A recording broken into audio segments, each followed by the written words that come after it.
микрофон, пожалуйста. Добрый вечер, Вячеслав Зелимханович. Костуев Игорь Батразович, замначальника отдела животноводства, племенного дела, развития малых форм Минсельхоза Северной Осетии. У меня вот в руках проект, который в ноябре прошлого года я встречался с первым заместителем председателя правительства Сабаткоевым и Урцкоевым. Мне было поручено разработать проект племенной репродуктор, которого нет на Северном Кавказе. Через неделю проект я занес и отдал. Дело в том, что, решив вот этот проект в жизнь, мы улучшаем племенные и продуктивные качества скота нашей республики. Решаем вопрос обеспечения себя говядиной. И я к вам хотел бы сказать, что, видимо, этот документ осел в чиновничьем каком-то кабинете. И как профессионал сельского хозяйства я хотел бы вам передать этот проект, чтобы вы ознакомились с ним. И еще в дополнение, Вячеслав Зелимханович, 20 июня прямой эфир пресс-клуб Ахсарбек Султанбек Сабаткоев объявил, что конкурс на замещение вакантной должности министра сельского хозяйства республики. И в интернете вся республика видит, 15-й регион, там все четко написано, любой желающий может подать кандидатуру. Я конкретно к вам такой вопрос.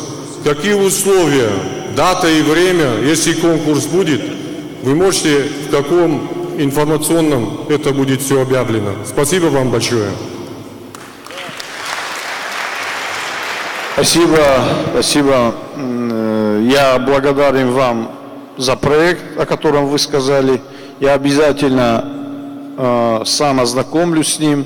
Действительно, развитие животноводства сейчас стоит одним из приоритетных направлений развития сельского хозяйства. Я об этом неоднократно говорил.